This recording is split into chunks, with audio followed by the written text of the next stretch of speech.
बिस्मिल्लाहिर्रहमानिर्रहीम। आज जो हमारा टॉपिक है वो है, हमने आज एक्सप्लेन करना है एक्सपोनेंट लॉ। यानी कि जो हमारे पास एक्सपोनेंट लॉ है, लॉ ऑफ डिसीज़ हैं, उनको हमने एक्सप्लेन करना है।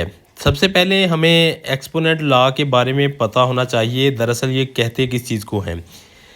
Exponent law also called the law of exponents, a rule that describe how to handle the mathematical expressions with power or indices.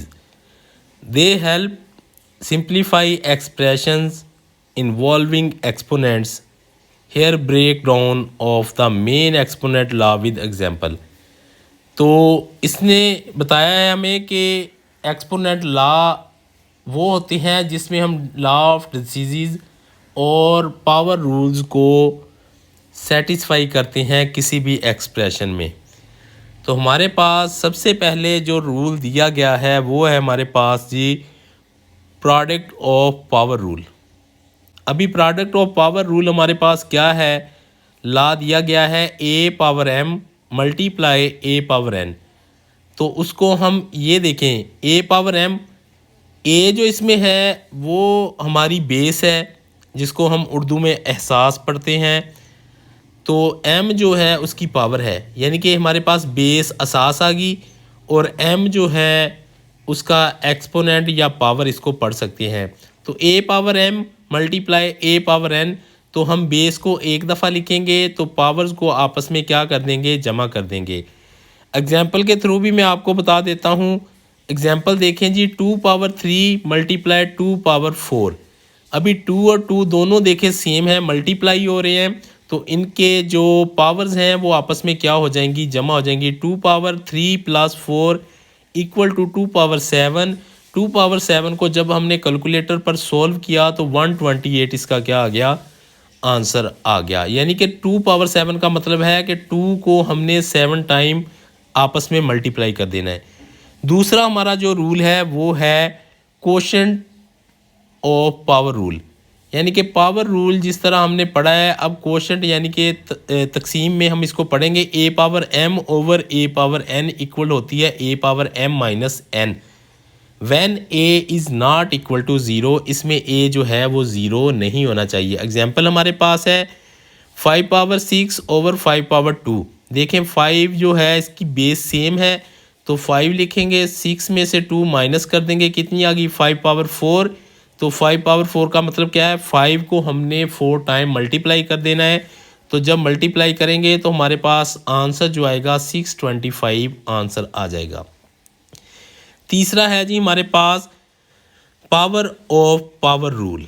यानी कि एक पावर है उसकी फिर हमने पावर ले ली, ए पावर एम है उसकी पावर ए एन ले ली, तो इसको किस तरह लिखेंगे, a power m multiply n. Example के तौर पर देखें तो 3 पावर 2 और एक और पावर ले ली 4, तो क्या किया, 3 पावर 2 मल्टीप्लाई 4, 4 2 कितना हो गया, 8।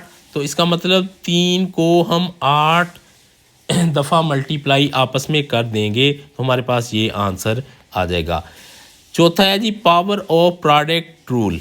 अभी नीचे है ए बी है हमारे पास, आपस में मल्टीप्लाई हो रहा है, उसकी हमने पावर एम ले ली, तो हम ए की पावर एम अलग कर देंगे और बी की पावर जो एम है वो अलग कर देंगे। इसकी अगर एग्जांपल देखें तो एग्जांपल है हमारे पास 2 मल्टीप्लाई 5, 5 को 2 के साथ मल्टीप्लाई करेंगे तो कितना आ जाएगा, 10 आ जाएगा।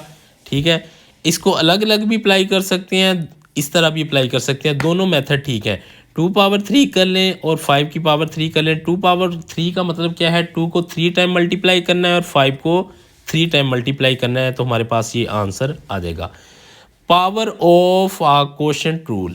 अभी कोशेंट रूल की पावर लेंगे, ए ओवर बी है उसकी पावर अगर हम एम लेंगे तो ए की पावर एम अलग कर देनी है और बी की पावर एम हमने क्या कर देनी है, अलग कर देनी है। इसी तरह इसकी एग्जांपल ले लेंगे, 4 ओवर 2 है उसकी पावर 2 है, 4 की अलग कर दी और 2 की पावर अलग कर दी। 4 को 2 टाइम मल्टीप्लाई किया 16 आ गया, और 2 को 2 टाइम मल्टीप्लाई किया 4, और 16 पर 4 को तकसीम कर दिया तो हमारे पास क्या आ गया, 4। ये जो कल मैंने आपको ये रूल करवाया था कि ज़ीरो एक्सपोनेंट रूल क्या है, a पावर 0 इक्वल टू होता है 1। इसको आप लोगों ने ऐसे ही याद रखना है। इसका मतलब 7 पावर 0 ले तो वो भी हमारे पास 1 होगी। 1000 की पावर भी अगर हम 0 ले लें तो वो भी हमारे पास 0 ही होगी। ये प्रूफ मैं पहले करवा चुका हूँ। नेगेटिव एक्सपोनेंट रूल क्या है? a पावर -m, तो इसको हम इक्वल क्या लिखेंगे? 1 over a power m when a is not equal to 0। Example लेंगे 2 पावर -3, -3 को क्या कर लेंगे? बटे में ले जाएंगे तो वो क्या आ जाएगा? 1 ओवर 2 मल्टीप्लाई 2 तो 1 ओवर 8 आ जाएगा। अगर आप लोगों को हमारी ये वीडियो मेथड अच्छा लगा हो तो आप लोगों ने हमारे चैनल को सब्सक्राइब करना है और ये भी बताना है कि आप लोग मज़ीद कौन से क्वेश्चन समझना चाह रहे हैं। बहुत बहुत शुक्रिया जी।